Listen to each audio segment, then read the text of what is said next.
Oh, by the way, Mari, Voice here. I was on Viv's Oculus last night. Oh my God. Wow. Okay, guys, I'm going to go. Okay.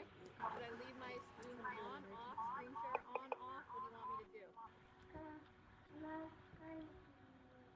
fix it. Why don't you go potty? I'll fix it. Okay. When we come back, you can use it, okay? Here. I'll work. Okay? You like that. You Okay. wear potty. Voice here. Okay. Let's go to potty upstairs. Oh, that is. On for you guys? I think I should have the name of my camping. Okay. You should be able to actually be in the Zoom still without me. Okay. I'm just going to leave it on. Okay. Okay. Message me on WhatsApp if you need anything, okay? Okay, bye, guys. We're going to go into the thing.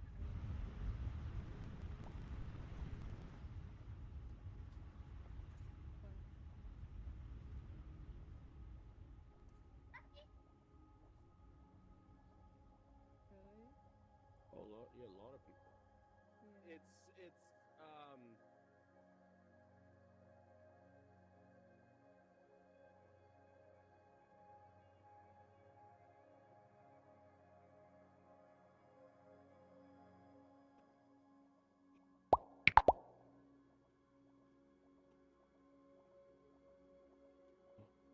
Hello? Doug?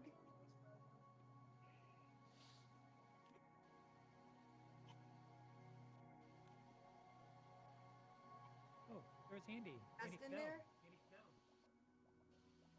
oh, Alex. Right here. Right here. Can you I'm see at me? Playa Alchemist and they have a drone flying around videotaping VR. Yeah. Hey, Greg. Oh, Yo, Yo, got how you in. doing? I'm good. What's Good. Yeah, there's a lot of Oh. people here. What's the Okay. event? You must not be able to talk. The Not hearing technology anything. reveal. Okay. Oh, that's coming up in a couple minutes, isn't it? Yeah. I Yeah. can, I The can't two hear things you. I can't noticed talk. is one, they have a You're- drone doing? flying around filming, Is the experience working? Well, I think and that they have a camera. They have like an old school camcorder, but there's a little, see the drone over there? There's a little drone. And the drone, Oh, I there think, I is see it. front road. show the SimScar at 6. Why are my controllers not working? Oh, look at those arms. Look at I'm here. It's Christopher Breedlove. Hi, And I guys. published a podcast. It's out. Hello. Give you a shout out. I'm here. Hi, Christina. I keep hearing an echo. Do you hear an echo too? I hear your echo through your computer. Oh, the All video right. at night it's showing in the skybox. I don't hear anything yet, And but so I don't know if they're going to be. I don't think they're going to be. They don't have a dome set up in here. Oh So I think we're my going to go God. outside and watch it. It's just going to be interesting. It's going to be interesting. Yeah. No problem. I'll see you around. We'll have to catch up.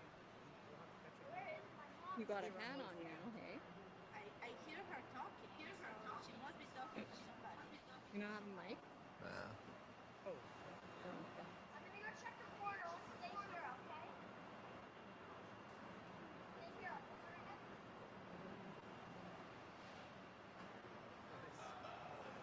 Another place? No?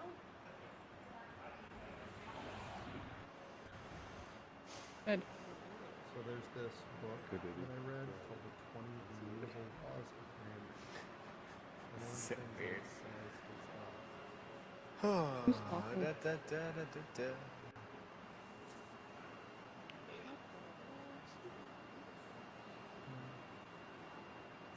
I think I can win. Whoa, we're at 200 people. 193. 200 people. Just imagine what happens tomorrow. yeah. Crazy.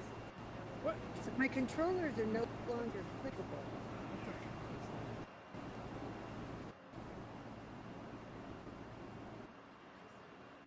See this?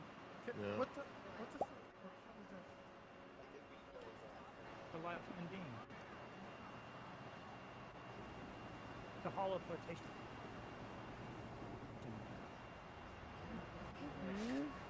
That's a person. Holland. I can't see it. What is this? It's the hologram. I get that. This is why is everybody here? This is the release of the new technology. Oh. Is he like live or is Yeah, he's live. This is Christopher Breedlove. Oh yeah, from Burners Without Borders, yeah. Yes, and he's gonna speak. Am I on live audio right now? Oh. You are Yes. live audio. Yes. Wow. Yes. Aaron, do you see him? Okay, great. Hey, everybody. Which I card don't is think he I in? can hear you, but I can see you. This is a very interesting experience. Real quick, Alex, how do can't see him. I exit a text or like a message? There we go. Awesome. Great. Thank you. My message. This is a very surreal experience right now. Soren, I can't see him. I think we're The other through a thing hole. is, Rachel, look, there's a drone. Is that what you're gonna get now? No. Well, I think we're still waiting for Is it Satya sold? to come in the room. But welcome to Playa Alchemist, everybody. purchase. Thanks for putting this beautiful pyramid together. Everyone who worked on it. This is a crazy amount of work. Is that a drone? Looks like it, yeah. Is it filming? That's so crazy. And I'll just let Look, you know there's a that I am drone. having a very have a surreal drone. experience up here, viewing you all like this. This is pretty crazy.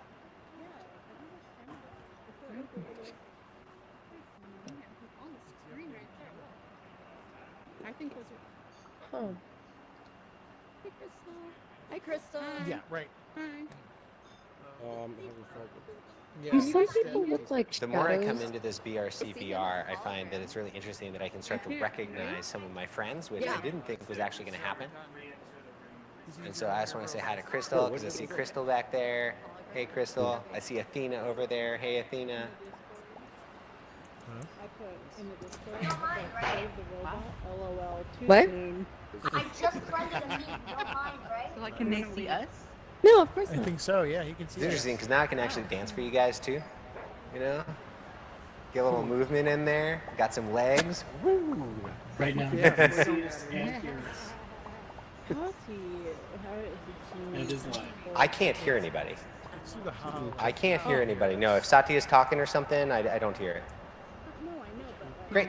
what is taking the image? We are having some technical difficulties. HoloLens. Trying something new. Trying something for the first time. Not just what's on the screen. Do we know who he is? Oh, Body this? I don't know. projection. I don't know. Kind of like being in Black Rock City. Lots of innovation happening. It looks like Will it's, it work? Who knows? it's 2D, like it's just the volume on the right. Yes. It's at 100% right there. If you look at his Okay, I hear some like I hear the pops. So I think from people like putting up their emojis. I can hear your emojis, everybody. Yeah. He's probably in a room with all cameras around him. Oh, you are talking to me. Honey, I'm trying to hear. The guy was talking, Lovey. We are waiting on the one and only Satya Kamdar, Oh, honey, I'm sorry. who'll be hosting this panel from Oahu. I am in the illustrious Los Angeles, California right now. And I absolutely love that we can be in so many places and share this experience. Welcome to our world. Feels a little like one way for me right now. I don't know, probably feels that way for you too, but Too bad that Yeah. you can't hear us. Yeah. He can hear the pops, which means he probably could hear us. Aw, you're cute, Mommy. He can only hear when I feel like people are telling Thank jokes you, would Jimmy. work. I think Can't ask you all too much. I'm also not that good at Alex jokes. and like Yeah. This is when I wish I had more of a stage performance Yeah, oh, ready you to didn't go. see that yet. It's really cool, isn't it? Where is it? Did they have cameras? He's in your room with cameras? Is that how they're projecting him? Shaking your head. Yeah. Oh, the new avatar with the green eyes? Yeah, We get that's everything. We can Yeah. see the other avatars. Can we scroll on them? You can. Say that one more see time. Who they are. All right. Oh my Welcome, God, everybody. that's so weird. Gotcha. Okay, I hear Satya. He just showed up, but thank you. All right, I'm back. All right. So you can click on I think we're in business. see who they Oh, are. you look spiffy. Well, hey there, Satya. I don't know where you are Hey. yet, but I'll find you. Oh, there you are. Hey. It's like mirrored. Yeah. Oh, this camera. Cool. Yeah, they're all around. Right. Let's Thank do you, this everyone. surreal thing. In quite burning action, we just had a moment, and I'm not sure how many came together to this. But seamlessly, it was really beautiful. Thank you all. And wow, this is interesting. Is the camera? Kind of see what happens if I walk over here. Yeah. All right.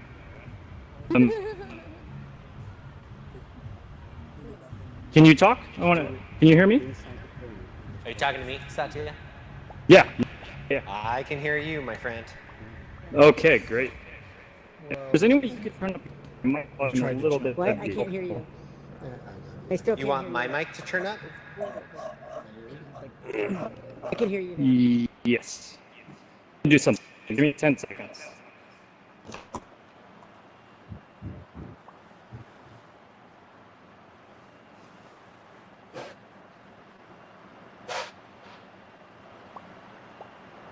We are all learning how to do this together.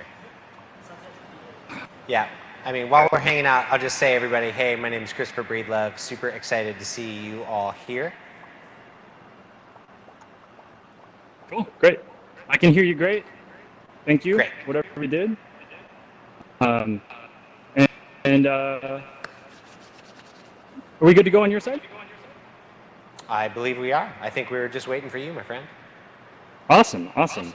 Well, number one, I just want to take a moment and say thank you, all of you. Thanks for waiting patiently for all of that. Black Alchemist. Yes, thank you. I love the heart.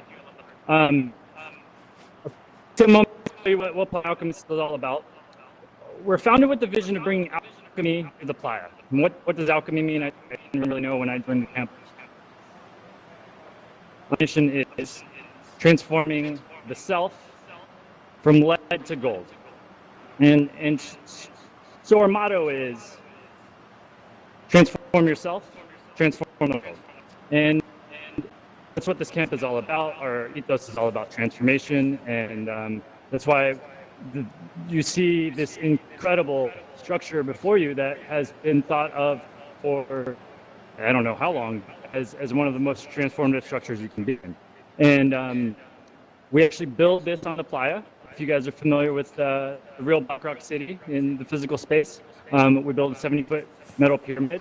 And this year, we have a whole new build team come together to bring the vision that was there here. And I am just astounded by what has been created here. Could we just take a moment and honor the build team? They have poured their blood, sweat, and tears just like they would be in the desert. And I would actually guess more man hours. So thank you all. Thank you all. It's been truly a delight. I'm a very much an in-person person. I don't kind of guy probably not going to answer your emails. My mom calls my friends to talk to me just because I'm not much in communication over digital devices. And I was skeptical. And I will say this has been extraordinary, and I cannot thank this build team enough for what they've created. I honestly feel like I've had a burn this year, and I was not expecting to say that so wholeheartedly. So thank you so much, build team. And in line with our motto, we wanted to highlight someone, truly bring them to life here. This is wild. And we wanted to, he'll tell you a little bit more about his work, but I've had the honor of just watching him transform himself to transform the world. And so it is an honor to have you here, Mr. Breedlove. Thank you so much. for being here. I feel like you embody our ethos, our spirit, and you might wonder why this talk is called "What is the Future of Burning Man?" Well, what was that, on Tuesday? Yeah, so our opening day on Tuesday of programming, which was like a whole test day, right? Like I've never done any of this stuff, and none of us have really done any of this. Christopher Breedlove is there, and we do a talk similarly titled. And both of us were like, it's Tuesday evening, we're not sure how many people are going to show up. We had more signups for that event by a multiple than many of our events, and I had the pleasure of talking to Breedlove about this question and pondering it with the audience. And at the end of it, we had so many people come up and ask for more. They said they were so inspired, and actually many of them had never been to Burning Man. That was their first intro to Burning Man, and I've actually been surprised this particular year. I feel like I've tried to explain what Burning Man is to more people than ever, and so I'm excited to have you here. Thank you. I knew we had to do this again because the question was resonating, right? When you see so many people sign up, when you see so many people show up and want to be in conversation with Breedlove and kind of hear what, I don't know, what everyone's thinking about, what he's thinking about, what the community's thinking about, what the org's thinking about. You know, we just knew this was the conversation to highlight. So apologies for a long introduction, but I'm going to give you guys some context. Mr. Breedlove, before we talk about what is the future of Burning Man, I want to ask you, especially since I've had so many newbies that I've tried to explain this to, it's felt like kind of like freshman year in a way. Like everyone's like, oh, what's your Burning Man? So let's start with you. How did you come across Burning Man? Let's start there. Yeah, how did I come to Burning Man? Which I think, is a question that a lot of us ask each other, and I think it's fairly typical. I had heard about Burning Man for many years before I ended up deciding to go.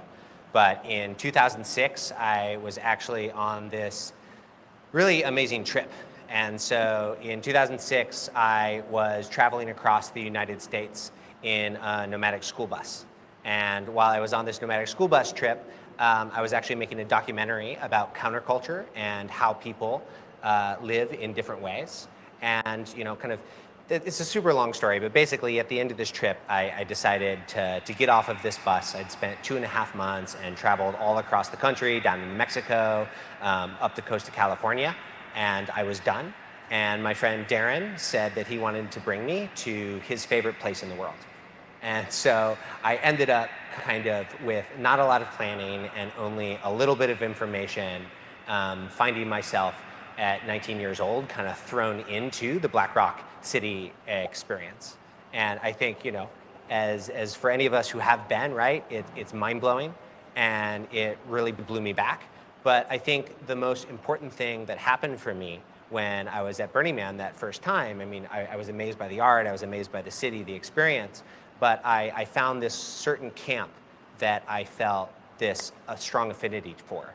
And that camp was called Entheon Village. And in Entheon, I started to notice these people wandering around, and I recognized them. And I realized that I recognized all of these people from a warehouse event I'd been to 9 months earlier when I'd first moved to Chicago, just recently for school. And so all of a sudden I had realized that I was standing in this beautiful structure that had actually been built because of the funds that had come from that warehouse party. And so that really transformational experience for me that first year was about finding my local community and then being able to come back to Chicago and diving in and really getting to be a part of what the Burning Man Chicago regional community was like. And then that launched me on a decade-long experience with this community where I found a bunch of my best friends and collaborators, and we ended up doing a whole bunch of crazy things in the Burning Man universe. We built a regional event in Michigan called Lakes of Fire, which is this awesome conglomeration of burners from like Detroit and Chicago, Milwaukee, Minneapolis, Toronto. It's this really beautiful burn around the lake. And we built a Burners Without Borders chapter there. We built a non-for-profit called the Boulder Urban Renaissance Network, which was meant to take funds that we were raising through these events we were doing around Burning Man culture and then redistribute those out to our community to do art and community grants. And so that was kind of like my kind of introduction into the Burning Man world. Like I said, is, you know, I showed up in a place and I was wowed, but my really lucky happenstance was that I found the people who were building Burning Man back home in Chicago. And that really kind of started me on a whole different sort of path that was Burning Man, because Burning Man is many things. I don't know, that was a little bit of a rambling answer, but that's how I found it. No, that was beautiful. I love the context. And I think it leads to the next question. What is Burning Man to you? I've tried to explain this to people. I'd love to hear you. Love to hear your version. Yeah, well, that is no easy question with no easy answer. A lot of times when I do talks and I come to the What is Burning Man section, I actually love showing this video that's on YouTube called What is Burning Man, because I think, you know, the city these days is around 80,000 people, and I think there's 80,000 different answers every year to what is Burning Man for people. And, you know, in a very Burning Man context too, I think sometimes we use words in a slightly confusing way. And so when we say Burning Man, we could mean a lot of different things. For me, Burning Man is a variety of things, and very concretely, right, Burning Man is an event that happens in Black Rock City. And so that is a civic experiment in which we play city in the middle of the desert. And we build an ephemeral village where we all get to come and be the best versions of ourselves and create things with our friends and our neighbors that we probably couldn't create anywhere else in the world. And I think it's one of the most potent transformational engines that really exists. 80,000 people coming together to dream what the world could be like if it had different contexts. But also, right, Burning Man is these other things, because Burning Man is also a network, right? We have over 90 regional events around the world, you know, some 300 regional contacts that are in charge of around 150 different regional communities. You can find those online by looking up regionals.burningman.org. And those are all Burning Man just the same, right? And then there are the theme camps, which are a network, and the art cars that are a network, and the rangers and Burners Without Borders. And so you also see this massive collection of people that is Burning Man at the same time, right? Because the people are what actually build the city. I think that's the thing that makes Black Rock City unlike any of these other events that happen, is that, you know, if you all didn't show up to build this with us, you know, it would be kind of an empty city with a bunch of porta potties and a man. And it's really what you all dream on top of that blank playa that makes it. And so that network is a really important thing. And then I think the last thing for me that Burning Man is in a context is a culture, right? Burning Man is also a culture that, you know, is somewhat espoused by the 10 principles. Those are foundational to who we are as a culture, but it's a lot of other things too that kind of slip through the cracks of those principles. You know, it's a duocracy, right? It's a place where, you know, if you want to see something happen, it's your job to make it. You know, it's also a place that is based on consent, right? There's, you know, the idea of Burning Man, you know, part of it came from this idea of the temporary autonomous zone, or TAZ, where everything is permissible as long as you have the consent from the people around you. And so Burning Man is also this cultural way of being that we're all experimenting with. And I think my favorite part of that culture is that the 10 principles actually, they're not like the 10 commandments where you can like follow them all and you know what to do. The 10 principles actually rub up against each other and create conflict. And so radical self-reliance in a lot of ways is sometimes in opposition to communal effort, right? Those things sometimes bash up against each other. And so to me, that's what makes Burning Man culture so interesting, is that you can't just say, oh, this is it, because it's a living organism of all of us experimenting and playing with it.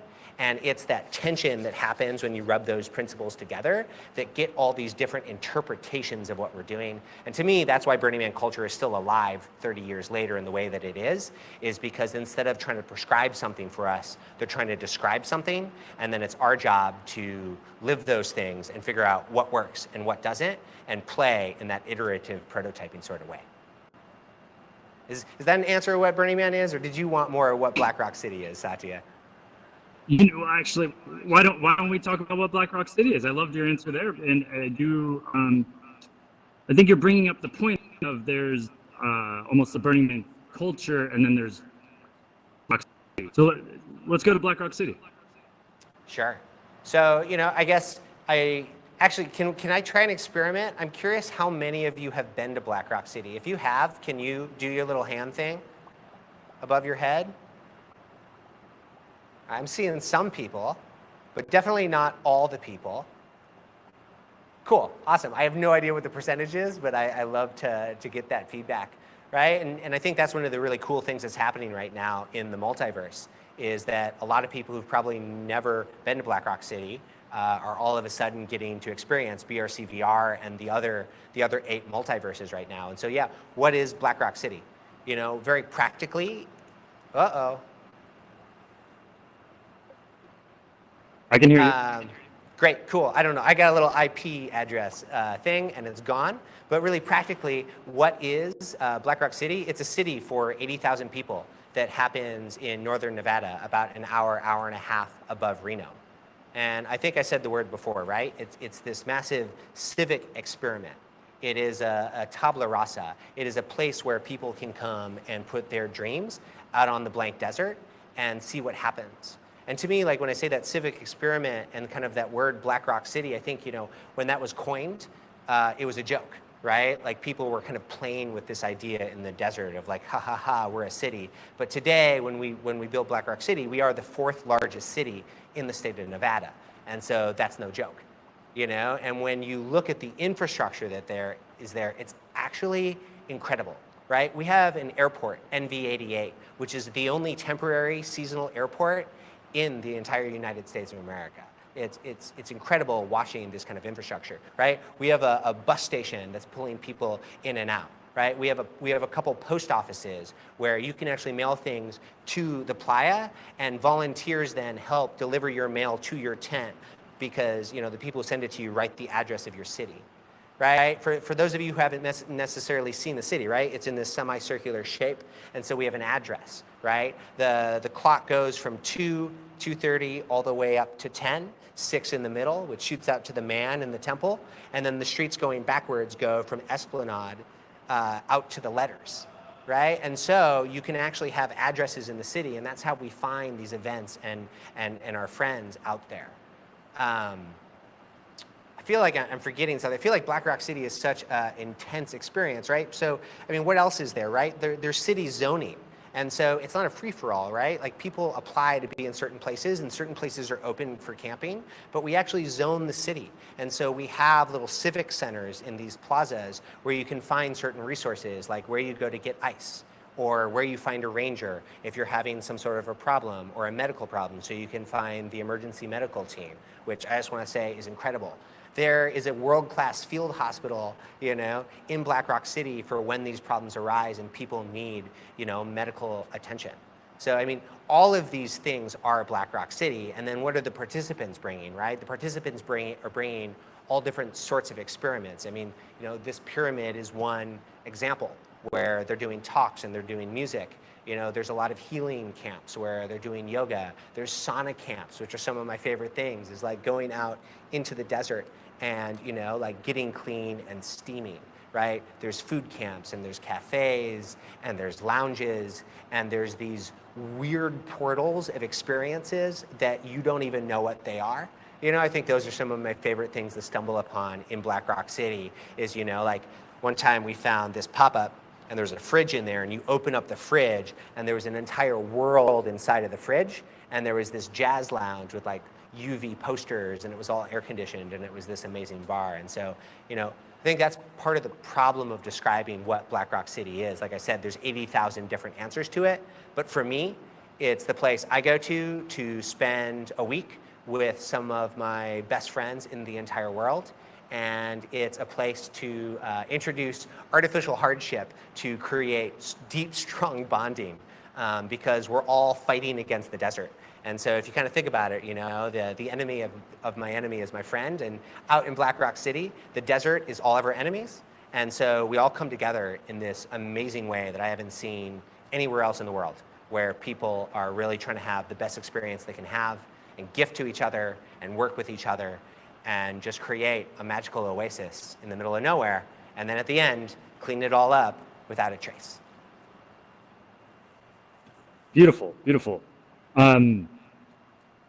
So what is your role in at the org? What are you up to? Sure.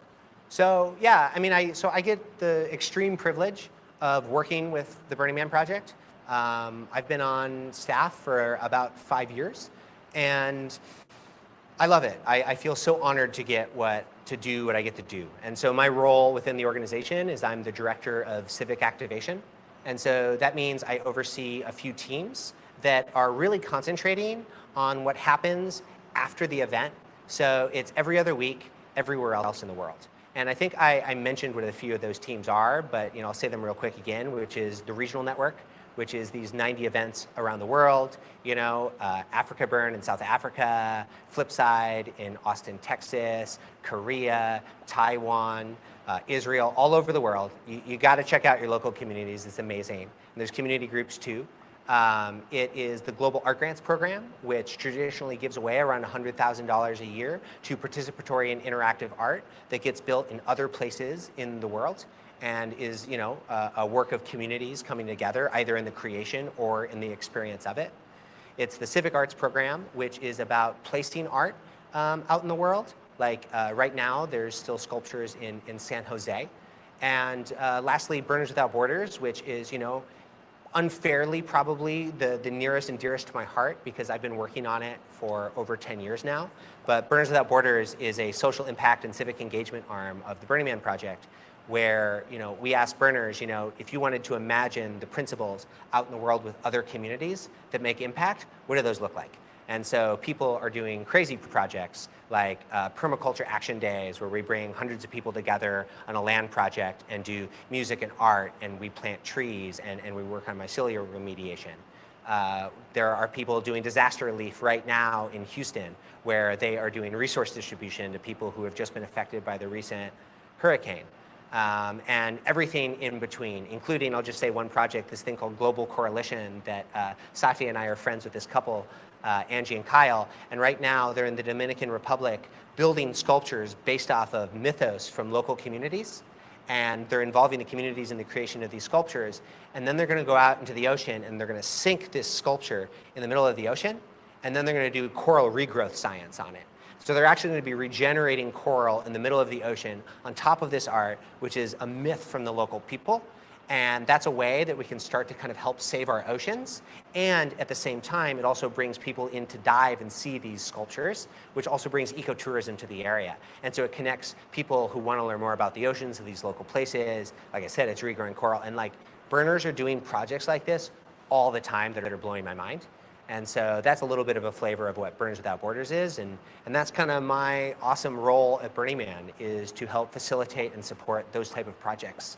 And it's not just me. I always got to say that, I get to talk about these things a lot, and I'm so happy I get to. I feel kind of like a government employee where I get to kind of represent this portion of the Burning Man community. But there's a big team at Burning Man that supports all of this work. And there is an invisible army of hundreds and thousands of volunteers that are standing behind me right now, who are out there, in their own communities, building this stuff all year round. Beautiful. Thank you. Can you share how Burning Man, BWB started, Burners Without Borders? Yeah, I can share that. I think it's a poignant story. Right now is kind of our anniversary every year. And so I'm going to take you back in time for a moment, back to 2005. I'm not actually there at Burning Man this year, but in 2005, you can imagine it's a different sort of Burning Man. It hasn't sold out yet. It's been in Wired magazine, but its ability to be in the social consciousness is at a different level.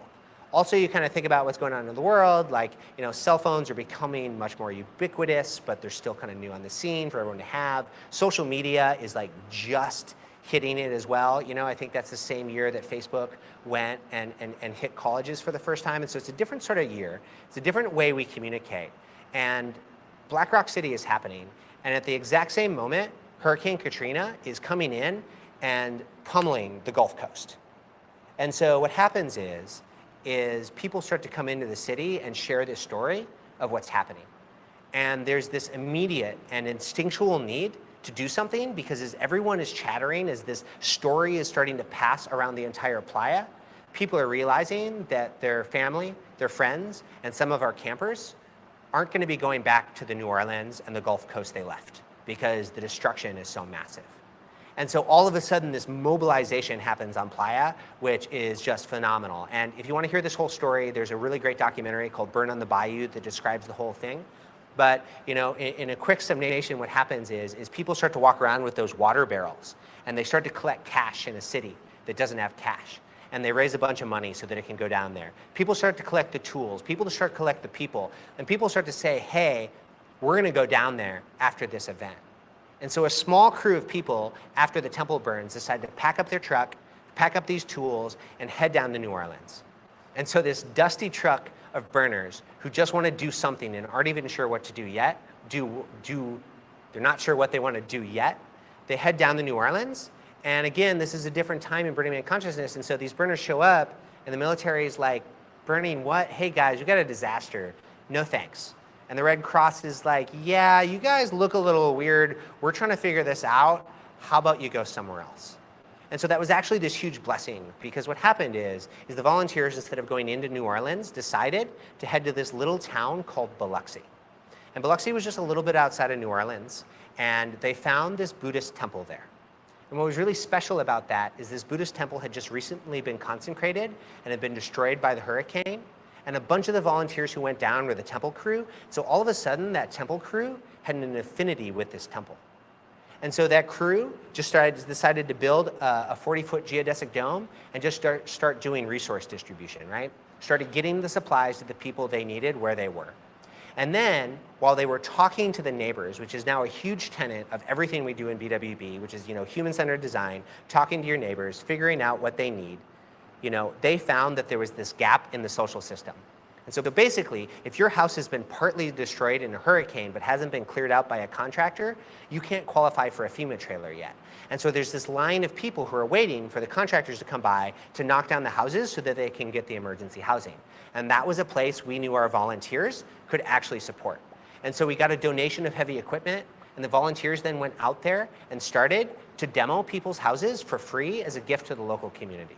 And over the next 9 months, those volunteers did over $1 million worth of demolition work for free as a gift to these people so that they could qualify for housing in this disaster. And so that was this big first aha moment of Burners Without Borders, where it was like, oh, of course, all of the skills, all of the resources, the camping gear, the volunteer management comms that we're doing to build Black Rock City, theme camps, art projects, these things are immediately applicable in some of the harshest experiences around the world, whether disasters, financial disasters, humanitarian disasters. And so it was this big aha. And then the second thing that happened that we figured out was, as our volunteers were kind of pulling down these houses, the burners were able to spend more time and be more human because we weren't the official crew. And so as people asked us to maybe save something from inside of their house, or if we pulled something out that looked beautiful, the volunteers started to take these wooden sculptures and furniture that was no longer viable, and they started to build these sculptures in the burn pit on Saturday night. And I think, if you've been to Burning Man or a burn, you know what happens when you build art and you have a communal fire, is all of a sudden, the neighbors start to sit in a circle. And that was this transformational experience, because in a traditional disaster zone, you have a hierarchy of people, right? You have the government employees up on top, and then you have the non-for-profit employees, and then the non-for-profit volunteers, and then other kind of volunteers, and then at the bottom you have survivors. And you don't see a ton of crossover all the time between these different communities. What happens is when we built that fire and that art, all of a sudden that hierarchy started to even out, and these neighbors and these volunteers, they started to talk to each other in another way. And so all of a sudden, a different type of conversation about what rebuilding a community could happen. And that was this big second aha, is that art has a very real place, again, in some of the hardest places in the world. And we call it cultural first response. And it's been a thing that we've done several times over the last 14 years. And it's one of these things, I'll kind of say one more about the theory, right? There's this Maslow hierarchy of needs, if you guys know that triangle, right? And it starts at the bottom with food and shelter and water, which of course is the most essential. But then it kind of goes up in these different things. And at the top of that pyramid, there's optimization, transformation. It's like it's these things. It's dreaming. It's making art. And right in a lot of traditional response, you start at the bottom and you work your way up to the top of the pyramid. And what we've kind of figured out is we think you need the top and the bottom of the pyramid at once. And so we take that pyramid and we flip it on top of itself. And so as you're providing these essential services, you also provide that art relief, the theatrical experiences, the chances to connect. Because the thing that we see happen is that when you've gone through a traumatic experience, you can work through that by having these artistic experiences, by spinning poi, by building a sculpture, by doing improv games. And then after a few months of this response, also these responders then are pulling in this trauma because these are really hard places in the world. And so these first responders also need this cultural first response. And so yeah, that's kind of what cultural first response is and kind of where BWB started. Beautiful. Thank you for sharing that. Yeah, it's a great story. I love to tell it. It really is. And you've talked about the culture of Burning Man. You've talked about Black Rock City. Talked about BWB and also the civic engagement projects. Yep. I'm curious, how many years have you been going to Burning Man? Well, if you count this, which I don't know if I'm counting the multiverse in my stack yet, but this would be my 14th time in Black Rock City. Wow. I kind of grew up. And yeah, absolutely. And how's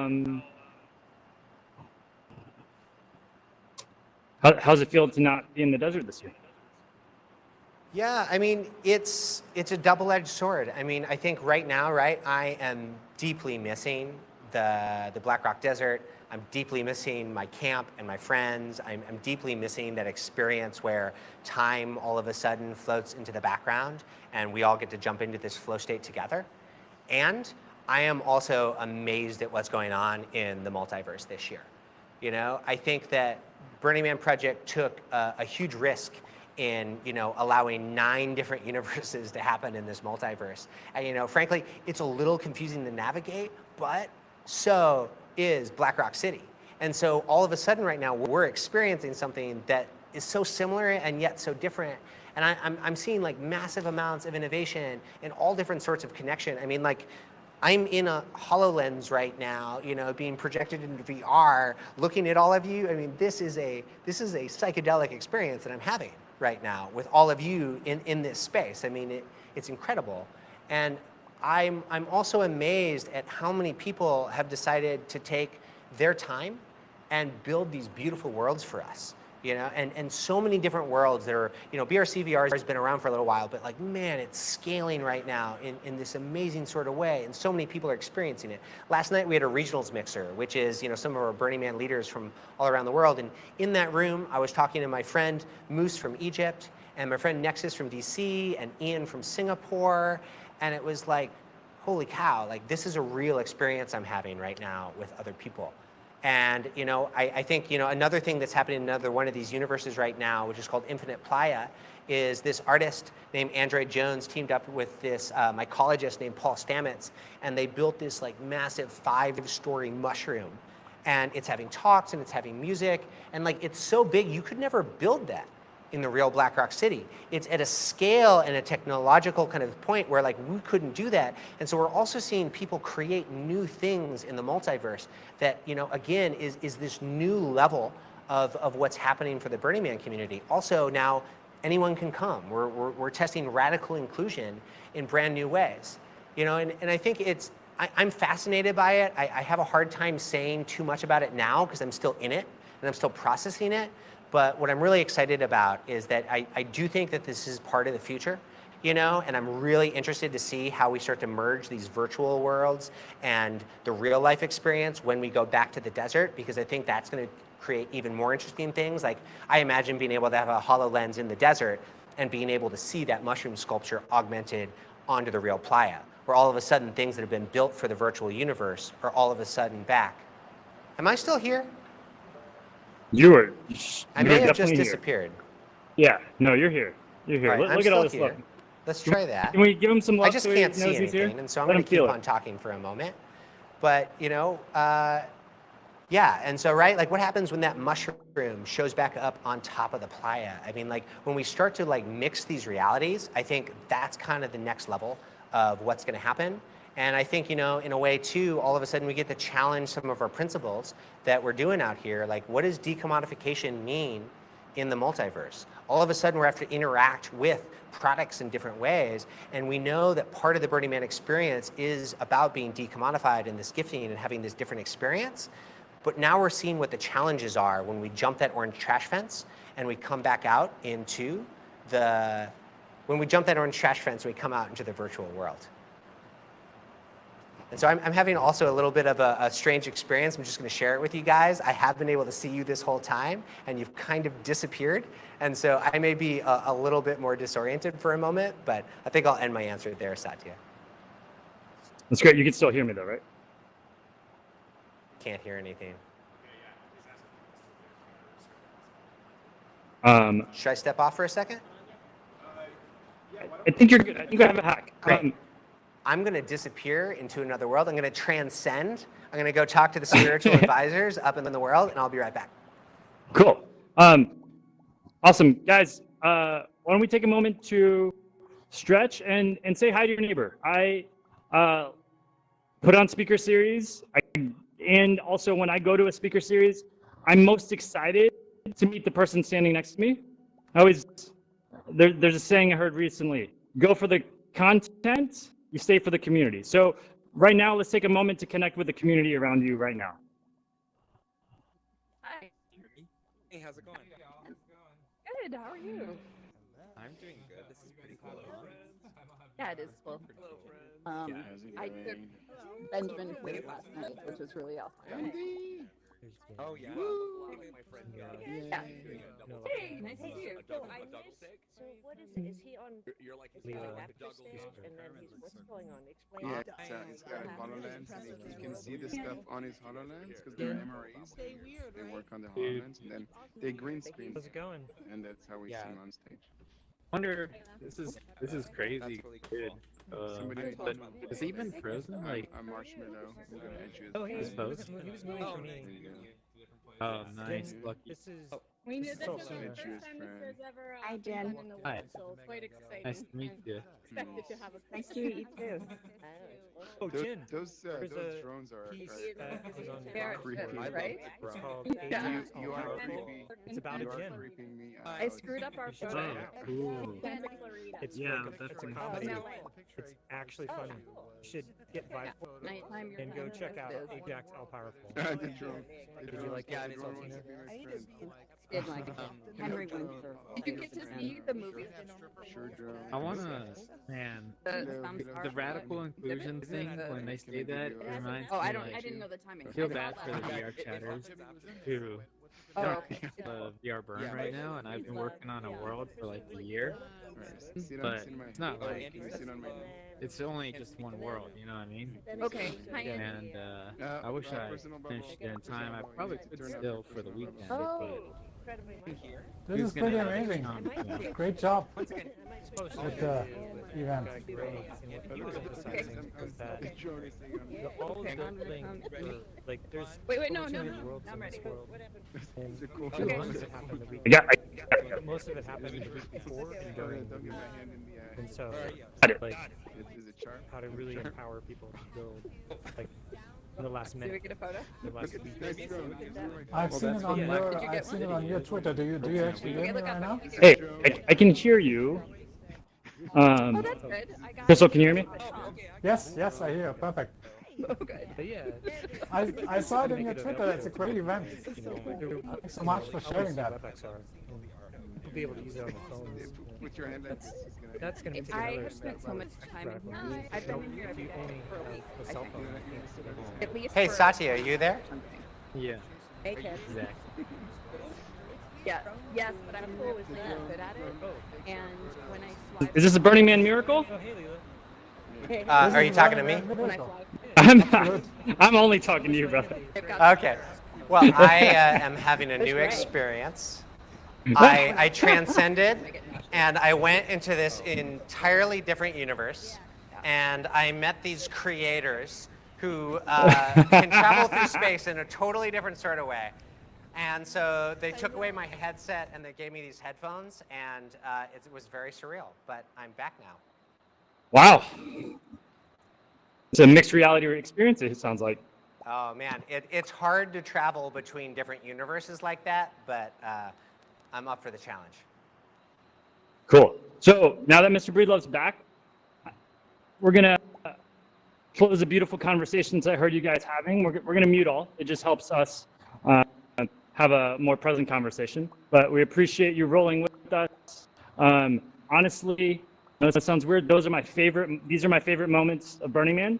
Just people decide that they're gonna have a good time no matter what's going on, and I saw you all doing that. So thank you for giving me one of my favorite moments this burn so far. And that was great. That was good. Great. So before you transcended, we were talking about a few things. I'm curious. Mm-hmm. As a person who spends 51 weeks of the year taking Burning Man culture out into the world, doing cultural first response, leading a organization that was originally founded because of a disaster, playing in this multiverse, this having these mixed reality, transcendent experiences. What are we doing with Burning? Where's it going? Let's bring it back to the question here. What is the future of Burning Man? There's 10 multiverses, there's a Black Rock City, there's a culture, there's disasters. Yeah, I think it's a great question, right? What is the future of Burning Man? And I think you kind of mentioned this before, but we titled this talk that, not because we have the answer, but more because it's part of the exploration that I think everyone who's connected to this culture is having right now. Right? I'm having that. I know you are, Satya, the camps are, the organization is, and the community is. So I think there's a lot of different answers, but I think we can see that we're pointing to a couple places on the horizon. And so I think one way to kind of articulate maybe the 3 places that it's starting to go is that, we know that we need to save the man, we know that we need to green the man, and we also know that we need to bring the man home.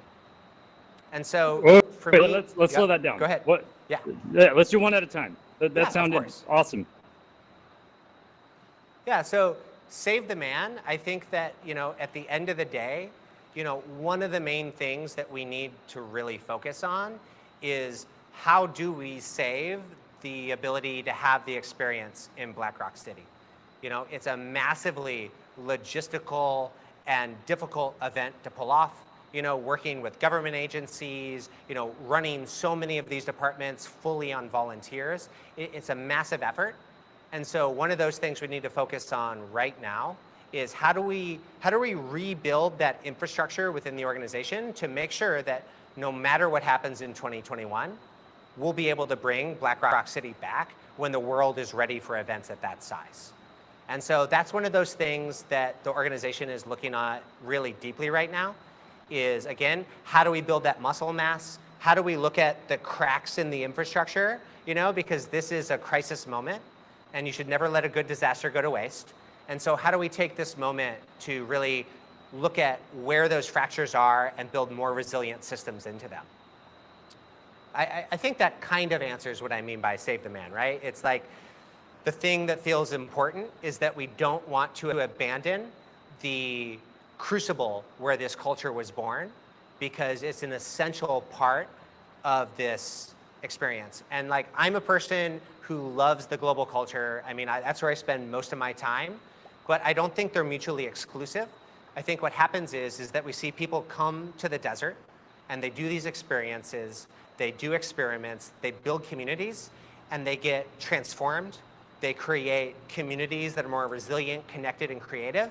And then they go out into the world and they build these things that are around impact, right? They bring that culture out into the world And it's different sorts of things, right? It's communities, it's events, it's civic projects, it's grant projects, it's ecosystem projects. It's all of these amazing things, but there's a cycle between those two things. And so as we explore the multiverse and all these other things, it's really part of our plan to not forget that past, because it's essential to who we are.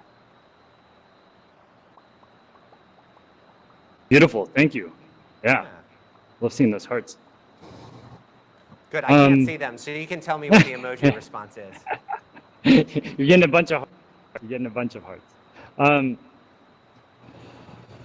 So, you want me to go on to number 2? Yes. Yeah. So I think that other word I said, which is like green the man, or I think we could even use the word like regenerate the man. I think this is a really amazing moment for the culture to pause and start to think about our principles in different sorts of ways. Because what I love about the principles, and what I will just give so many accolades to Larry and those who helped him write them, is that again, they're a description and not a prescription. And so what we can see is that how we interpret the principles is massively important, because the principles aren't just one-word quips. There's actually paragraphs below them. And so they actually have some very deep interpretive meaning, kind of how you could think about people interpret laws. And so as we're seeing, as Burning Man culture is evolving, so is our interpretation of these principles. And I think two of the main ones that feel very alive right now is one, radical inclusion. And so what does it mean for us to think about diversity, equity, and inclusion in new ways? We've always been able to say, well, everyone's welcome at Burning Man, and that's true, they're welcome. But can everyone get there? Are there barriers for certain communities? Are there certain things that happen that make people feel unwelcome? And so this is an amazing moment to really pull back that curtain and look at the DNA of that principle in this culture and reimagine how that might happen. And so in the last month, Burning Man actually released a diversity statement, which kind of articulates what we're going to be looking at and how we're going to start moving that principle into the future, which I'm super excited about and really thankful for so many people inside and outside of the organization who have been pushing for this a long time and working on this statement, because it's a big thing to put out into the world. And that other principle that I think we're really focused on, what does it mean now, is that leave no trace. Because what is a trace? Originally trace meant, not leaving anything in the desert. But I think as the global climate crisis becomes ever bigger and in all of our minds, we're all starting to think about what our impact in the world means in different ways. And so what does it mean to imagine Black Rock City as a sustainable and regenerative city? And so again, a year ago, we released a 2030 sustainability roadmap. And that is giving us 10 years to hit 3 different goals, which is to be, oh man, I'm about to forget it. Don't forget it. Okay, number 1 is to be zero waste. Really look at our waste streams and think about that in totality. 2 is to become carbon negative. Not only just eliminate emissions, but actually start to be able to bring carbon back into the soil and regenerate, make that net positive influence. And then that 3rd goal is to be regenerative. And that again is in totality over the Burning Man properties and offices, Black Rock City, places like Fly Ranch, and also in our global community. And I'm so excited about imagining what these principles mean now, because I think that Burning Man culture has something to play in the world that can influence a lot of other people. Already, other cities, other events, festivals look at Burning Man as a prototype of where they learn and a best in practice of how decentralized communities come together and create their own world. And so if we can start to play with the trim tabs of how our culture interprets these things, that's going to reflect out into this world in amazing sorts of ways, and I think really start to help scale that change that we all know we need to see at this point. And so, just on that sustainability point for one more second, that's one of the cool projects that's coming up is that at Fly Ranch, we've partnered with this organization called the Land Art Generation Initiative, LAGI, and there's a Fly Ranch LAGI Challenge, and it's open until the end of October, and so we're soliciting designs and ideas from the global community around power, food, water, shelter, and waste regeneration. And what we're imagining is what does a permanent home for a temporary community look like out at Fly Ranch? How do we create a platform that doesn't just last for 1 week, but actually lasts all year round and is in right relation with the neighbors, the First Peoples of that area, and the land? And to me, this is one of the most exciting things. And so this design challenge is going to be the first foray into putting permanent infrastructure on the land. And any of you are welcome to submit a design. And so we're going to choose, several projects. I think the idea might be 2 from each area, but it's flexible. And we have an amazing group of judges that are going to go through all of the submissions. And we're going to choose those. And each of those projects is going to get prize money, a place on the land, access to volunteers and heavy equipment. And we're going to really start building that new world out at Fly Ranch. And again, we're going to be able to play in a very new type of sandbox about what that more regenerative, sustainable, permanent home can look like for this community. And we're also starting to see different regional events also acquire land. And so, for one example, Los Angeles, they now have land for their event, Bequinox. And so what are they going to do long term on that land? And we're also seeing burners acquire land all over the world. And so how can these land projects start to communicate together? How can they start to share this technology?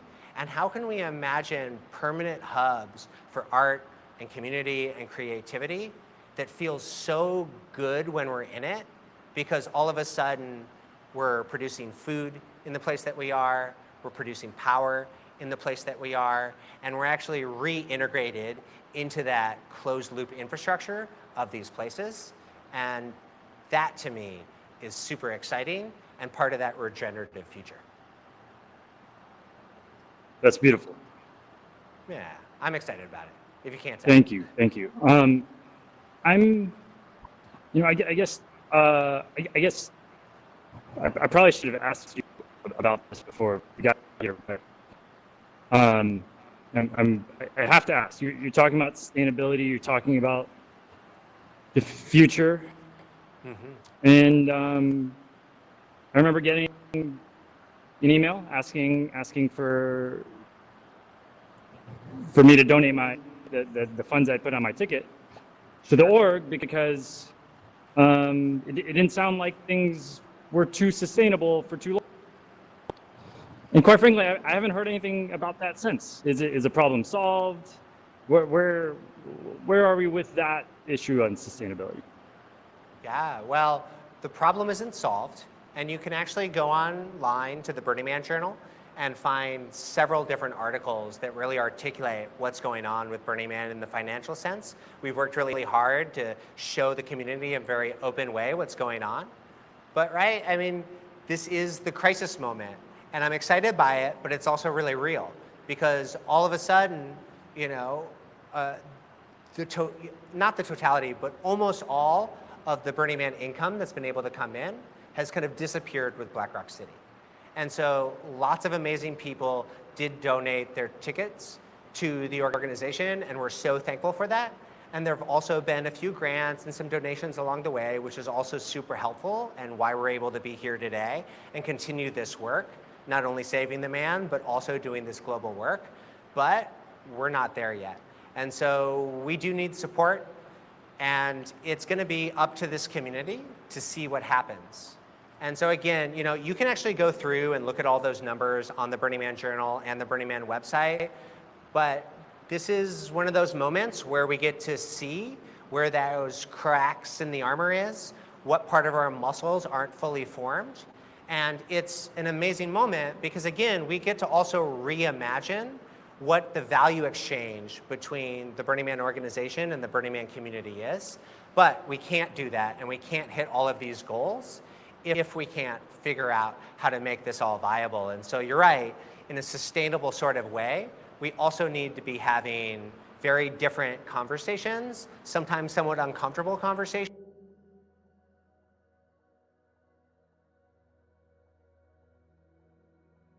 So we practiced this, haven't we?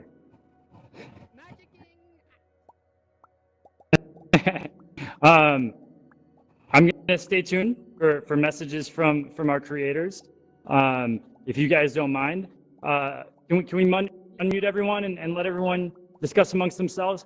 Why don't you all take this moment to discuss amongst yourselves the most impactful things that you've heard, and if this comes back, even if it doesn't, I want to hear what questions you have about the future of Burning Man. If it doesn't come back, I'll write these down and we'll do something interactive. I don't know, on the interwebs.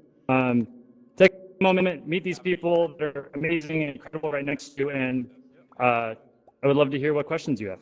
I'm amazed to see what happens whenever. Welcome. I was invited you all because Hi. I have to get out of the headset. It's just too heavy. Is it? Can you hear me? Been here for a while. You can't hear me. Oh, can you hear me? Now I can. Oh, okay. I was on mute, I think. Yeah, do you know when the art starts? No. The video thing? No, but it sounds like they're going to do questions All right, next. we're live? And my head can't take it. So I'm going to pop out for like I think 10 or I'm 20 back, minutes and then I'm going to come back in. I'll text you if it starts. There he is. Yes, you are. Oh, beautiful. Wow. You're like even more crisp. I can see your face this time. Oh. Once again, I disappeared into another reality. You know, the higher beings did some work on me, and now I'm back. A mixed reality experience. I love it. So, as you were transcending, that'd be nice for everybody to have some kind of meet, discuss amongst themselves, and cool. That'd be fun to do some Q&A.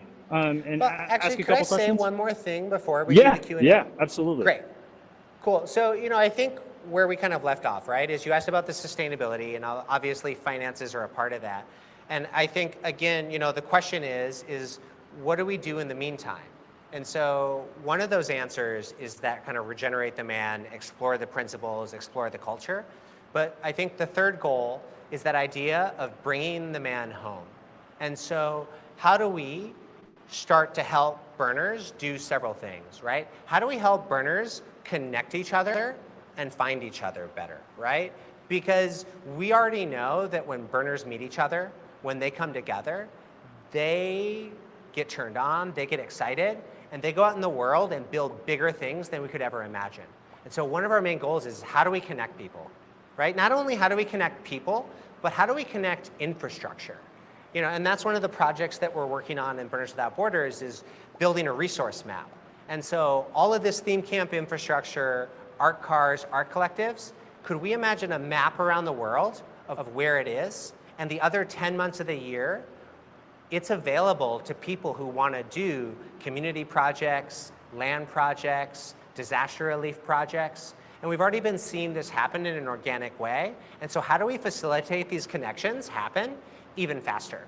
You know, and just like one quick example, right, is last November, I was in New York City, and the fires were happening in Paradise, and I got a call from my friend who's working with this non-for-profit called World Central Kitchen. And he's like, hey, we want to deliver food to these people, but we don't have a place to keep it cold. We have a food shelter, but they don't have refrigeration. I was able to type into a community group, and in 2 hours, Mayan Warrior, the art car that's out there, they hit me up, and they said, hey, we got a reefer truck, a refrigerator truck.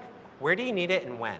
And then that piece of infrastructure moved up to Paradise and was able to cool food for volunteers and survivors of that disaster for almost 9 months, right? And this is infrastructure that was just sitting in a lot otherwise. And so again, how do we do that type of work even faster, right? Another thing that we want to do is help facilitate learning, education, and peer-to-peer sharing amongst burners. And so we're also exploring what a learning management system looks like within Burning Man. And we've got this new thing we're playing with. It's called Burning Man Hive. And the idea is not only can we do traditional Black Rock City trainings, like ranger training, DPW training, but then how could we open this up to the community and let them share their courses and their learnings as well in a tool that's meant for sharing this information and also sharing amongst other learners. And so one of the things, again, we're working on in BWB that I'm really excited about is a course called BWB in the Streets. And it's going to be a 5-course series that is going to help anyone in the world get the skills to be a street organizer. And so it's going to be things like street medic training. What happens when you're in the street, when you're in the world, and something needs to be responded to? There's a training for that, right? Community de-escalation based off of light ranger training, right? When there's an issue in a community, how do you deal with that and what do you do? Hard conversations. When conversations come up and are triggering to us, and a lot of times those things have to do around race, gender, different political opinions, how do we all have the training to be able to facilitate those conversations and work through our community as these things bubble up, right? Cultural competency, how do we go out in the world and work with other communities? And so that's gonna be this BWB in the street training, and there are gonna be a lot of other trainings that come out through this too. And again, how do we help theme camps, do more things in the world? How do we help the regionals do more things in the world? How do we build that back-end infrastructure so that, again, people can meet, infrastructure can be shared, and the toolkits and the education that's happening all around this community can continue to happen. And I think that's the one thing we realize as an organization is that this Burning Man community moves faster and wilder than we can even keep track of. And so we don't want to put boundaries around that. We want to put accelerators into that, and we want to help people find each other, share, because we know all of you are dreaming that more beautiful world that our hearts know is possible, and we want to live in it with you, and so we want to create all of these things along with you. And to me, that's like the ultimate dream of what's going to happen with this Burning Man culture. Is this just going to keep on spreading? And all of a sudden, we're going to start to live in a world where everything feels a little bit more like Burning Man, because everyone's empowered to go out into their own communities, to look around the street and figure out what that is that doesn't feel right, and then talk to their neighbors, talk to their city government, talk to whoever it is who has these solutions, both in the real world and the internet. And you're going to be able to create creative collaborative solutions to that, just like we do on Playa. And we're going to be able to problem solve as citizens, right? Empowered citizens out in the world, again, just like we do in Black Rock City.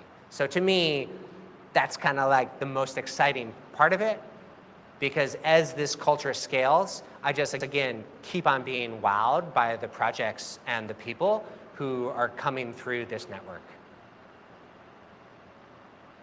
Thanks for letting me share. Beautiful, beautiful, beautiful. Thank you. This might be a weird question, but I was just, we had a talk here yesterday by the name of Michael Head, and the talk was titled "Death is the Most Powerful Medicine."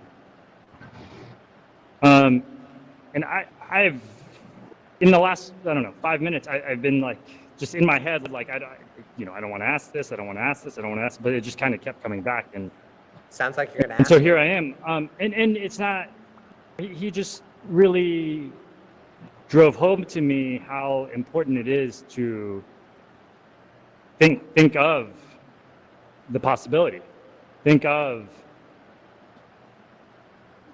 what you want to do, right? Like it's almost, it puts a, if you've ever worked on a project without a deadline, chances are it never gets done, right? So you might live differently if you're thinking about it. And he's pointed out a lot of cultures that really brought it into themselves to think about it. And I'm curious. It feels like a hard question to ask, but I'm wondering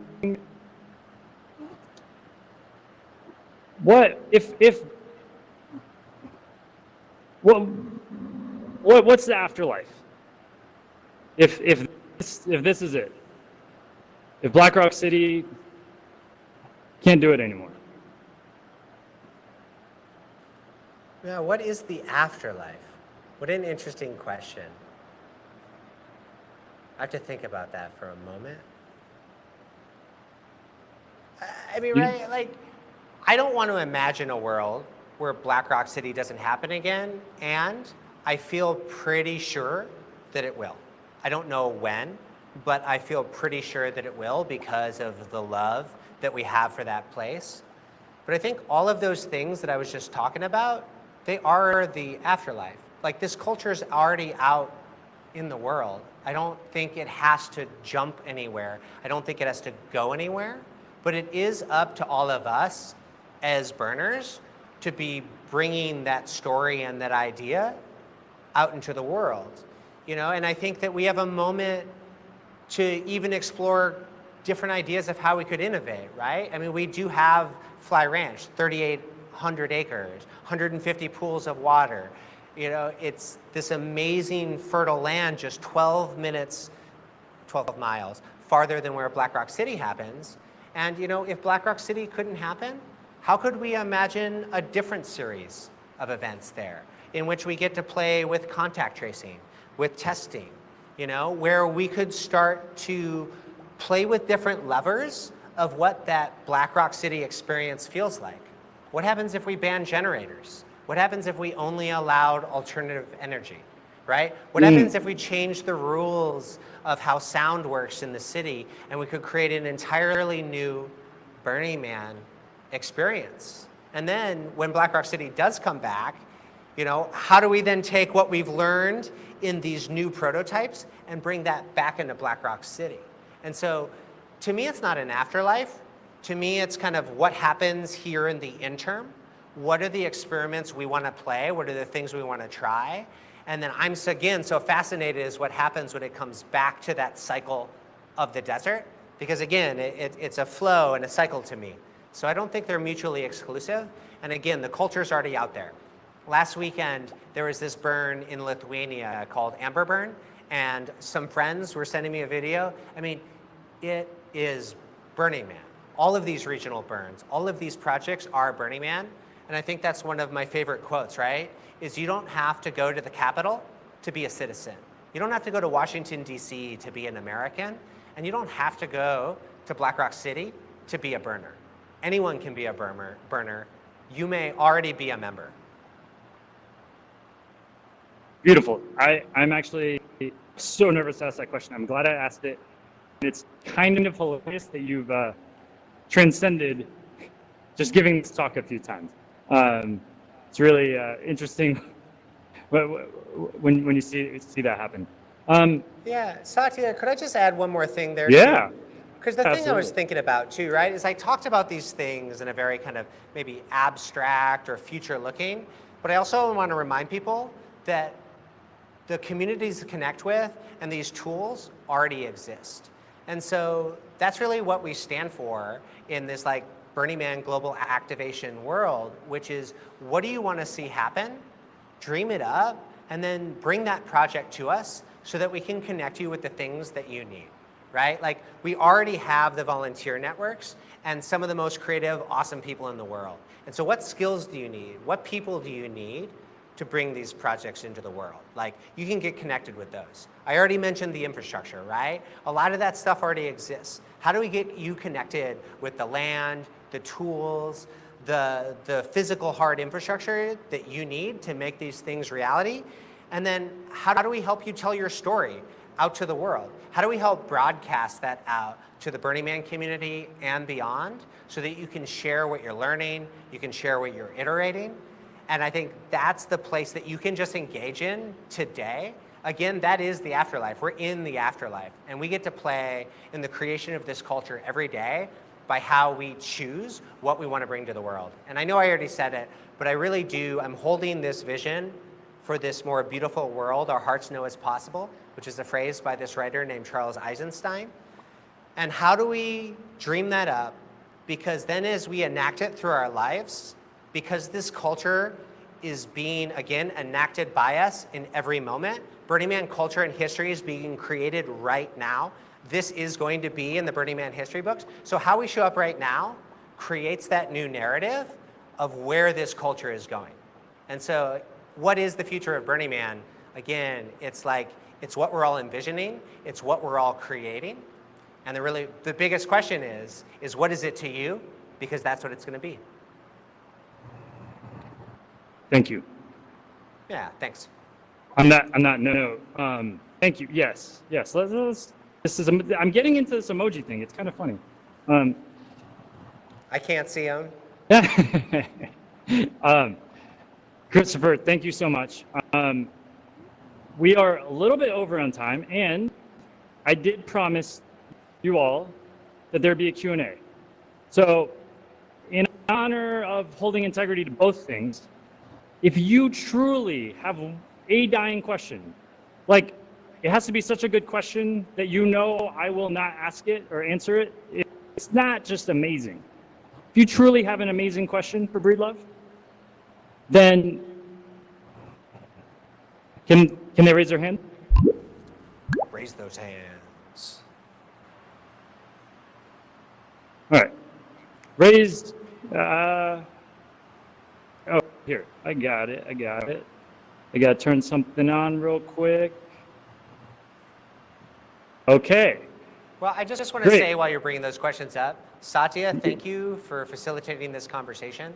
And I also want to thank the Burning Man founders and everyone who's built the culture throughout the years, because that's what allows us to be here today.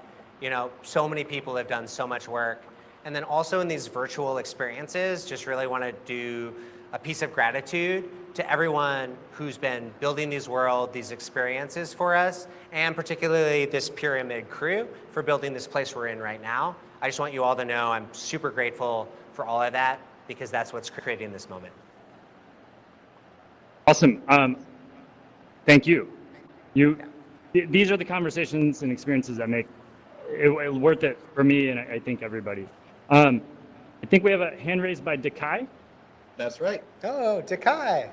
So Dekai, go ahead and unmute yourself and go ahead and announce. Hey, so good to see you, Breedlove. Hey, good to hear you, Dekai. Without Borders camp. You know, I love what you said about the focus on radical inclusion and diversity. And I would love to hear you expand on what we could actually do about that. And such a challenge, we all know it. What are some concrete things we could do about it? You know? Yeah. Breedlove, I'm gonna take a stab at this. Jump in if you want. Go. Hey, so the reason I say that is position, and Breedlove, please correct me if you're wrong, is generally Burning Man lets the community kind of solve its own problems, if you will. And so this year, the reason I like I said, I was not into virtual reality or anything, but being a you know, part of the 1% of skin color of the Burning Man community, diversity is important to me. This is one of the most transformational places I've ever been, one of the most transformational experiences I've ever had. And the beauty of being able to do this virtually is really come alive tomorrow, in that we have been able to have a gentleman who has never been to Burning Man talk about race in America in this beautiful pyramid for the audience of Burning Man. And that's honestly, that's why I wanted to do this, was to be able to have these real conversations. Look, I think trauma healing is important. I think psychedelics are important. I also think it's important as burners we have these conversations at these bigger stages. And I think I would love to hear your position, if you will, but it feels for the org to impose it on us. I think it's our job to put these conversations on stage, create these opportunities for everybody, practice inclusivity, invite folks that we want here. And so I think the org could do more, just to be clear. And I also think the people that are all standing in this room, we could be doing more as well. And I think it's just much easier for me to take that responsibility instead of trying to talk to anyone else about it. I'd rather just do it. And if you want to see a beautiful conversation on race in this mixed reality situation, right here tomorrow, 5 o'clock, we'd love for you to be here, Dekai. We'd love to answer. I'm a bit passionate in this moment. Yeah, no, it's great. I'll just add one or two things, right? Which is, I think one of the things we realize as the organization. And like Satya said, right, the community has to do it and we have to do it. And that work has to happen in both places. And so as an organization, what we can do is we can start to model what looking inward looks like, what having these conversations look like, what doing trainings, what figuring out our biases. And so all of that is in our diversity statement that we put out. But, you know, if we're talking about practical steps that we can all do, right, let's look at what is the art that we're making and who are we making it for and how are we giving people access to it? What is making interactive participatory art that talks to the subject of diversity and inclusion look like? When people are doing civic projects, what communities are we interacting with and why? You know, one of my favorite projects we did last year was we did a permaculture action day in West Oakland with this group called the Permaculture Action Network. And we brought over 300 volunteers in a school for that day. And we had a stage, we had food, we did all these things. And while we were working this elementary school garden that's a classroom for the kids, we then on the stage had rotating artists who are like from West Oakland and then from Burning Man, from West Oakland, from West Oakland. We did that with the workshops. And we had the people who chose the projects, people who are from that community as well. And so how can we also radically reimagine what these projects and these experiences look like elsewhere in the world? Because I think a lot of communities are interested in what we have to offer, but it's not our job to go in and have an answer or know what to do. It's our job to take the time and sit in front of these other communities and really listen, and then bring in the skills, the infrastructure, the ideas, if that's what they're looking for. And if not, maybe it's just about listening too. And so that just one other thing to mention on that is that we're actually coming out with a podcast and a course around the idea of cultural synergy with a partner called the United States Institute of Peace. And it should be out around October. And this is gonna be a multiple episode podcast, probably 2 seasons, and online course teaching burners and everyone else how to check your own bias, check what type of baggage you're carrying around, how to do active listening, and kind of give us all the skills to go out into the world. Because again, I think it's what our immediate community looks like. I think it's what our friend group looks like. Then when we go to Burning Man and we invite these people, we just reflect that reality of what's going on in our own lives. And so I know that part of the work that I'm doing is I'm listening to more diverse voices. I know that I'm listening to the burners who have been waving this flag and working on these projects for a long time. There's a camp called Que Viva that's been doing this work for a long time, the Black Burner Project, and a bunch of other ones that I'm not going to remember all at the same time. But again, that's really the work, is to listen to the people who are experts in this, bring them into the fold. And I think that it's going to be this organic experience of it happening. But again, we have to keep it front and center. And we have to also look at the places where we have our blind spots, because sometimes those are a little uncomfortable to look at. I don't know if that answered your question, Dekai, but that's how I'm personally approaching it. And I think, again, if we all do that, the change is going to be exponential. Awesome. Thank you. Dekai, thank you for the question. I will just, this camp, I think has exemplified diversity in a way I haven't seen before, and I'm proud to be a member of it. So, you know, there's room for us to create the change we want. Oh, there he is. Oh, you look good. I've never seen you in this mode. So, we have something really, really exciting up, and this man right here, you're just looking, is gonna introduce. Your mic's on. Let's. I'm gonna move over here. You can take it from here. Breedlove. Sorry, let me thank Breedlove real quick. Breedlove, thank you so much. It was a beautiful conversation. Thank you all for being here. Can we give a round of applause, some hearts, whatever it is? Hey, thanks, Satya. I really appreciate you having this. And if you want to reach out to me, you can always email me at bwb@burningman.org. And I'd love to hear what you're dreaming about and what you're looking for in the world and what you want to bring to it. Thanks, Satya. Thanks, Spirit. Wonderful. Thank you. Ryan, take it home. Thanks, guys. That was so good. Wow. Okay. It's good to be here.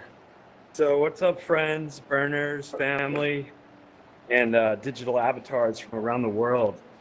I know everyone is here that came into Black Rock City in search of inspiration and to connect with the cutting edge of art and culture. Well, tonight I can assure you, you've come to the right place. As an experiential artist myself and a film director, I can tell you this immersive film we're about to show you is one of those timeless masterpieces that only come along every decade or so. A piece of art that all their other works of this genre are weighed against. That being said, we are showing this masterpiece inside of the amazing PlayAlchemist Grand Pyramid, which is also a masterpiece in its own right, here digitally, or if you've been with us in real life in the full-scale venue. So tonight's event could be said to be a masterpiece inside of a masterpiece. So get ready. Very soon, we're going to dim the lights, and we're very honored to introduce Android Jones's Samskara full dome film, which is here up here above our heads. And then after that, we're going to launch into a full audiovisual performance with immersive projections and DJ music and go into party mode. So stay tuned, and we'll see you out there. Thank you so much. All right.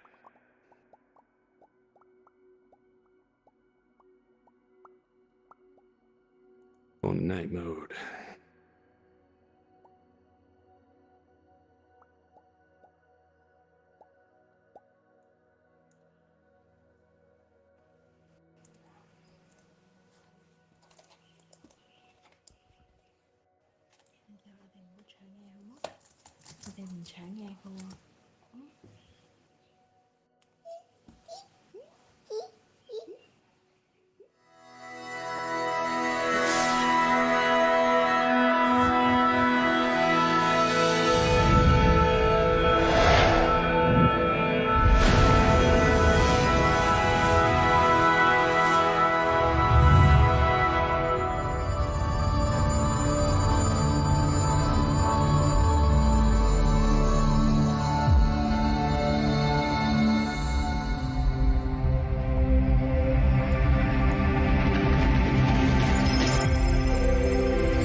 Purnamidam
Bye.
Hello, everyone. Thank you so much for coming for our Friday night at the Virtual Burn.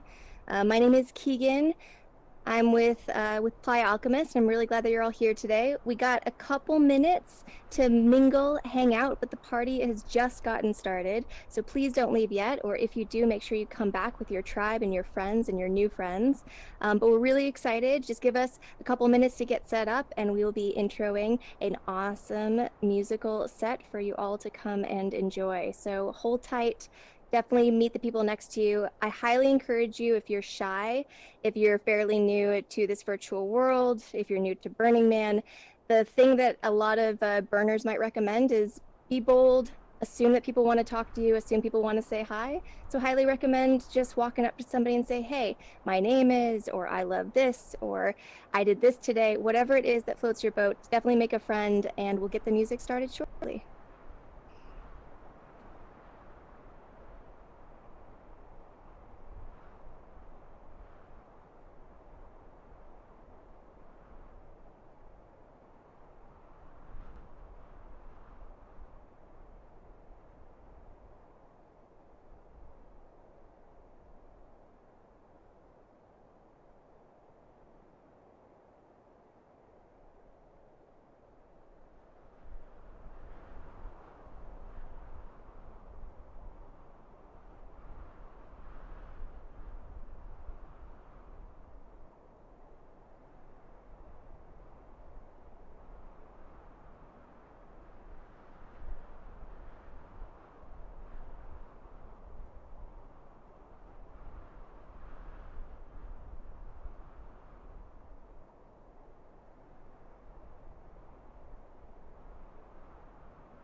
I've taken acid about 23 times, and it has changed me, I think, for the best.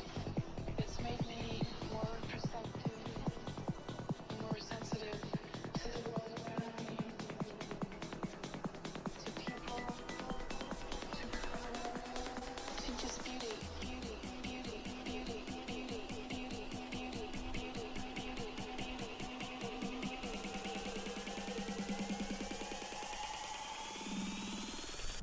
I've taken acid.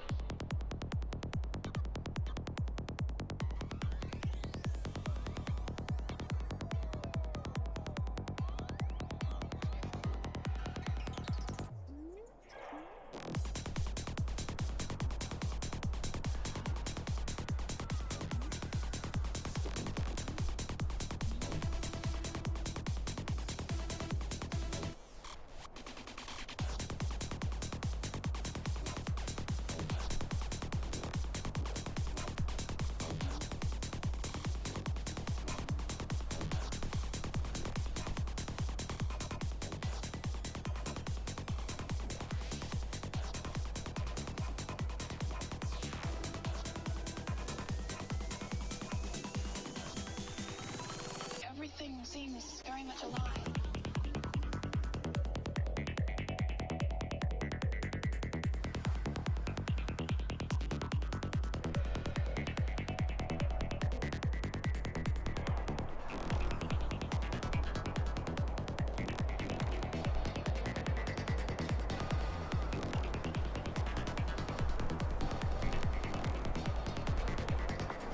And when I'm on an acid trip, everything is more intensified. I'll see wild, moving, colorful patterns.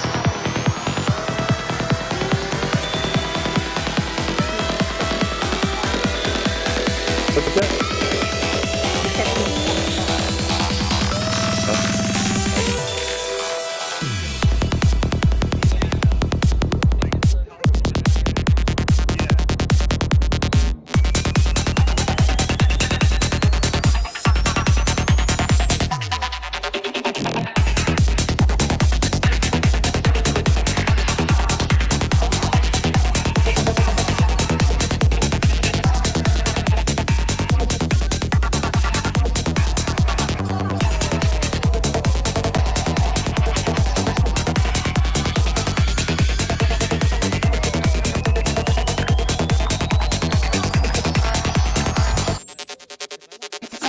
acid. I've taken acid.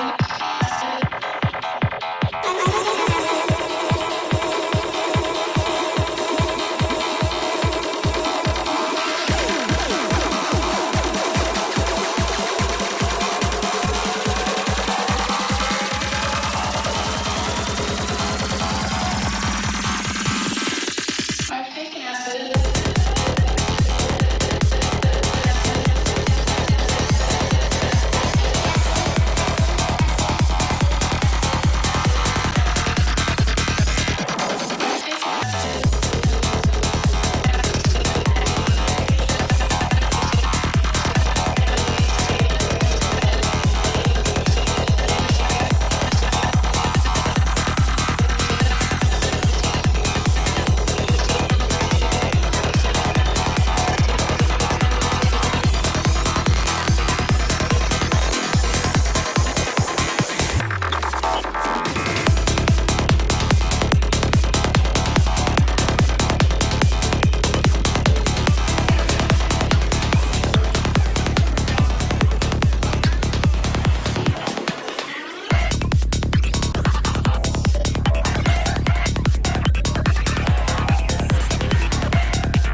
The greatest prison that people live in is the fear of what other people think.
People are scared of you guys. They think you're dangerous, but you have a unique voice. The world needs to hear it.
Look, the arrival of strong artificial intelligence has been inevitable for decades.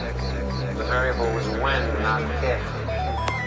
If you've created a conscious machine, it's not the history of man. That's the history of gods.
That's the nature of life.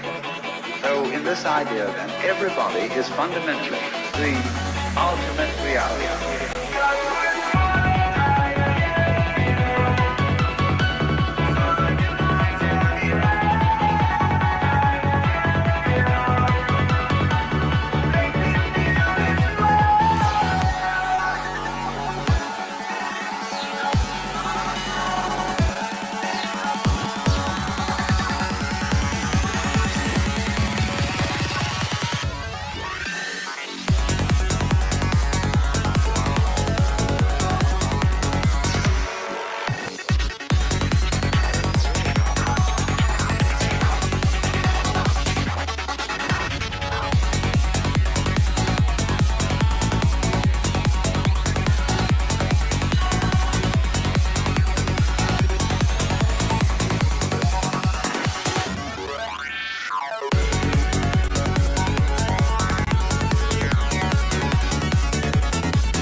super high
I guess I'm better off.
kick a hole in the speaker.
It's still filled up, baby. They gonna keep people in here.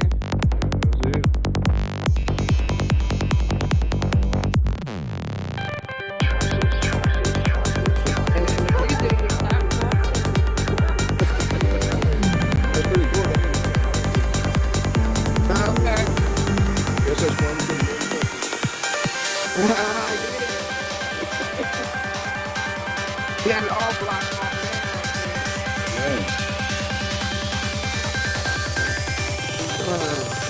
Choices will define you.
Oh.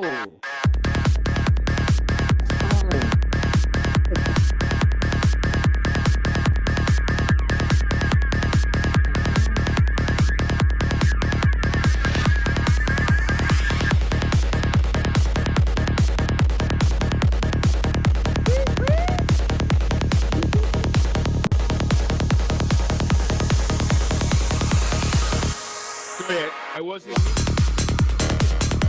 Thank you.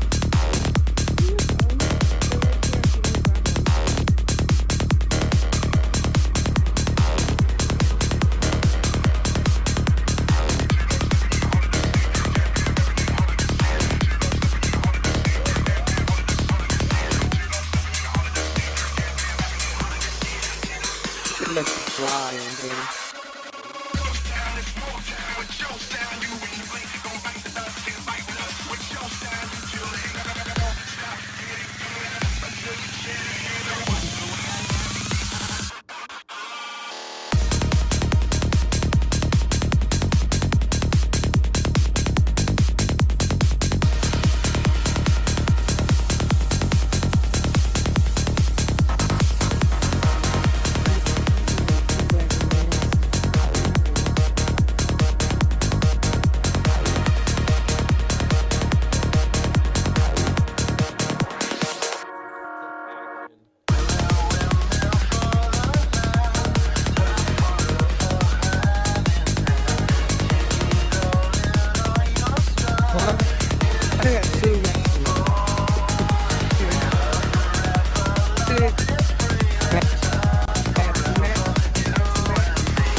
Close to Darwich, in the mountains.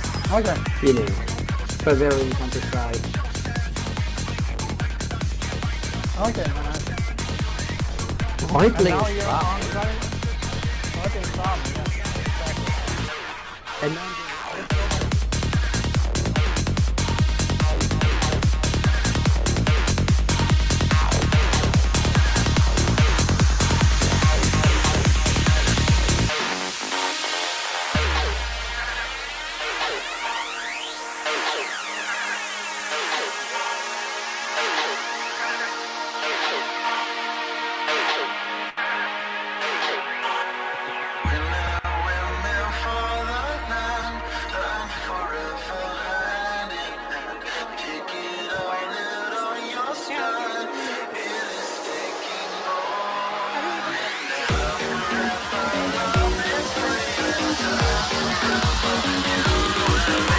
Camera had it.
Sooner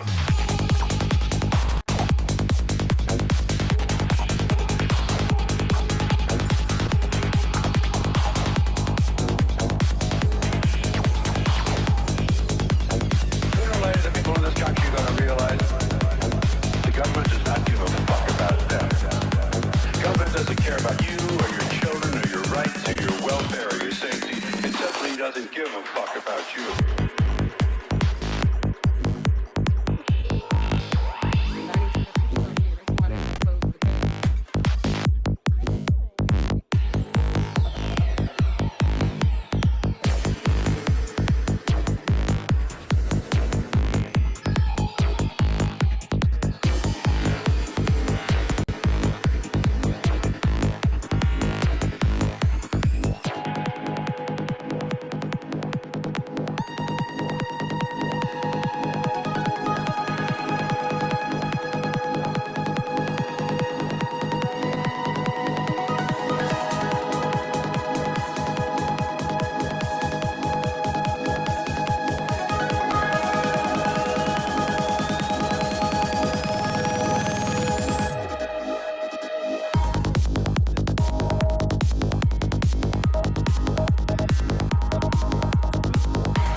This country going to realize the government does not give a fuck about them. The government doesn't care about you or your children or your rights or your welfare or your safety. It simply doesn't give a fuck about you.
kunnen maar zijn.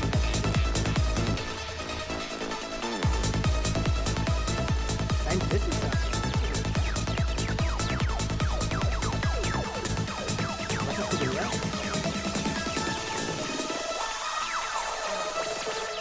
But you want to do my work? Yeah, we're going to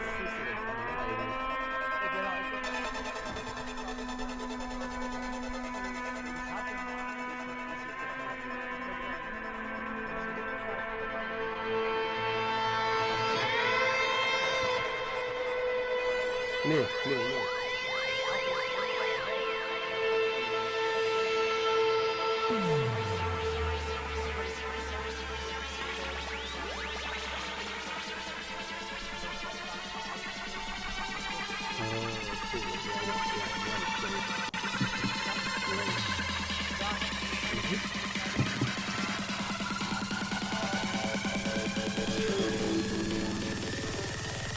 Oh, nice.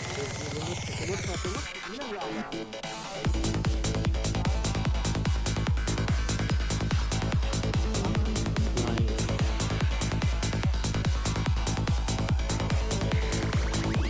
kannst auch programmieren,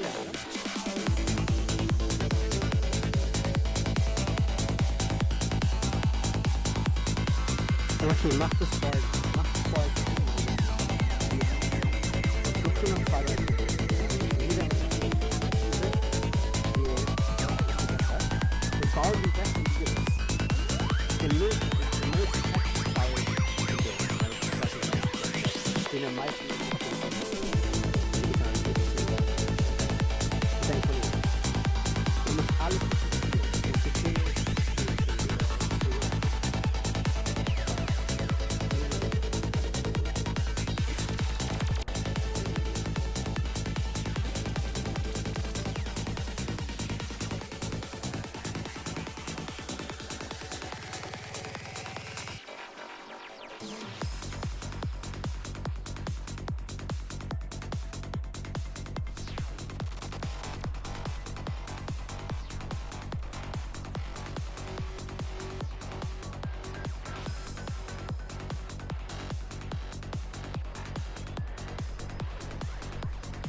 When you add some blur and nama stereo vibrations, and you have a big smoke of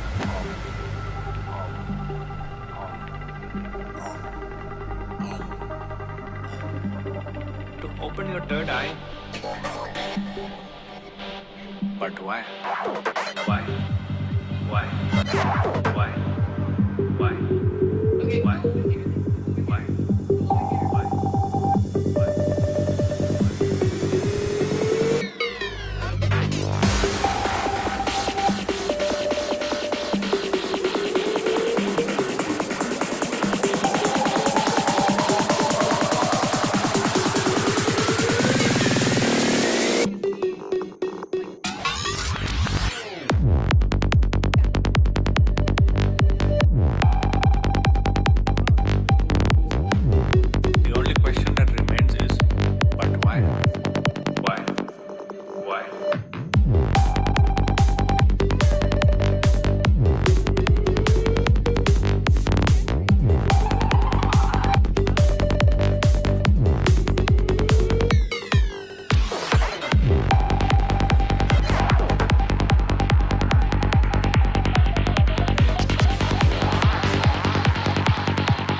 Guys, dude.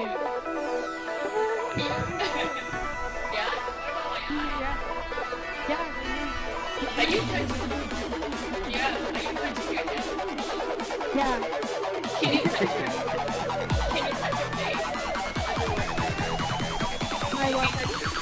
If you touch your face? Oh yeah, see, if you dance, you move, right? Yeah, see, that's the most fun. You can't move. I'm just Oh, you need a That's great. Oh, it's Yeah. You can also Yeah, which one?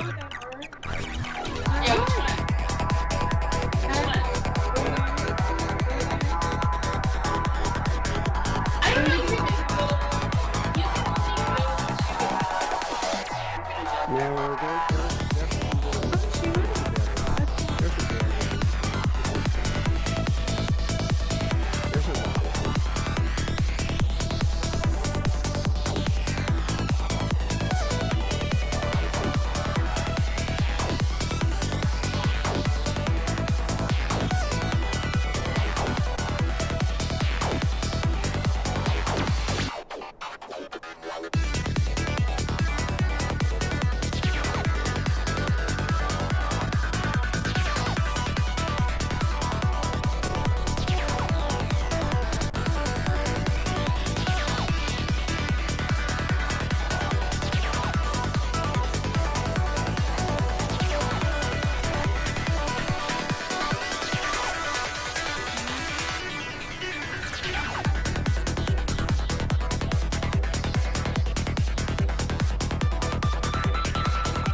Hey guys, I'm Save the Robot.